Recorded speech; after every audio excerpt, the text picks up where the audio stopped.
भारत और पाकिस्तान के बीच तनाव चरम पर रहने के बावजूद भारत ने जवाबी कार्रवाई की। भारत ने ऑपरेशन सिंदूर की लॉन्च की। प्रधानमंत्री नरेंद्र मोदी ने दोहराया कि ऑपरेशन सिंदूर का यह निलंबन कोई निष्कर्षण नहीं है। भारत आने वाले दिनों में पाकिस्तान के हर कदम का आकलन करना जारी रखेगा। उन्होंने कहा कि हमने पाकिस्तान के आतंकी और सैन्य ठिकानों के खिलाफ अपनी जवाबी सैन्य कार्रवाई को रोक दिया है।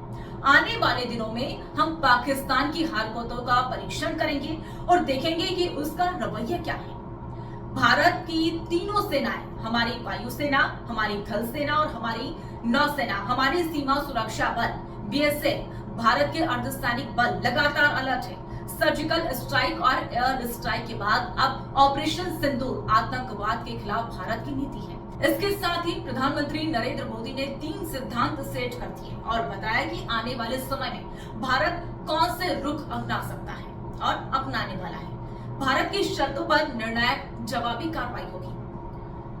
आगे कहा कि अगर भारत पर कोई आतंकी हमला होता है तो उसका मुंहतोड़ जवाब दिया जाएगा। हम अपनी शर्तों पर मुंहतोड़ जवाब देंगे। हम हर उस जगह पर सख्त कार्रवाई करेंगे जहां से आतंकवाद की जड़ें निकलती हैं। दूसरा, परमाणु ब्लैकमेल बर्दाश्त नहीं किया जाएगा। पीएम ने कहा कि दूसरी बार भारत किसी भी परमाणु ब्लैकमेल को बर्दाश्त नहीं करेगा। भारत परमाणु ब्लैकमेल की आड़ में विकसित हो रहे आतंकवादी ठिकानों पर सटीक और निर्णायक हमला करेगा। तीसरी, आतंकवादियों और सरपरस्त सरकार के बीच कोई अंतर नहीं।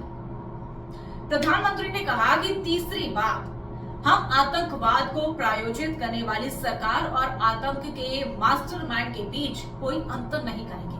ऑपरेशन सिंदूर के दौरान दुनिया ने एक बार फिर से पाकिस्तान का घिनौना चेहरा देखा, जब मारे गए आतंकवादियों को अंतिम विदाई देने के लिए पाकिस्तानी सेना के शीर्ष अधिकारी गए थे। यह राज्य प्रायोजित आतंकवाद का पुख्ता सबूत है। हम भारत और अपने नागरिकों को किसी भी खतरे से बचाने के लिए निर्णायक कदम उठाते रहेंगे। ऑपरेशन सिंदूर आखिर है क्या, वो भी आपको बता दें। जम्मू कश्मीर के पहलगाम में हुए आतंकी हमले के बाद भारत ने पाकिस्तान और पीओके में आतंकियों के ठिकाने के खात्मे के लिए ऑपरेशन सिंदूर चलाया। इसके तहत 7 मई को भारत ने पाकिस्तान और पाकिस्तान के कब्जे वाले कश्मीर यानी कि पीओके में 9 प्रमुख आतंकवादियों के ठिकानों को निशाना बनाया। 100 से अधिक आतंकवादियों को मार भी गिराया। ऑपरेशन के दौरान जिन ठिकानों पर हमला किया गया उसमें मुरीद के लश्कर-ए-तैयबा मुख्यालय और बहावलपुर के जैश-ए-मोहम्मद का ठिकाना शामिल था। ये दोनों जगह लंबे समय से भारतीय धरती पर हमलों की साजिश करते या फिर रचते रहते थे, लेकिन उन आतंकियों को भारत के द्वारा तबाह कर दिया गया। या फिर ये भी कहा जा सकता है कि भारत के ऑपरेशन सिंदूर ने उनको अंजाम दे दिया। उन्हीं की भाषा में जवाब दिया गया, यानी कि जवाबी कार्रवाई भारत के द्वारा की। अब ऐसे में दुनिया को भी एक संदेश भारत के द्वारा साफ तौर पर दिया गया, जिसमें यह दिखा दिया गया कि अगर आतंकवादी हमला किया गया, आतंकियों के द्वारा यह हमला किया गया, तो भारत किस तरह से जवाबी कार्रवाई कर सकता है और भारत कदम उठाने में 1 मिनट की भी देरी नहीं करता है।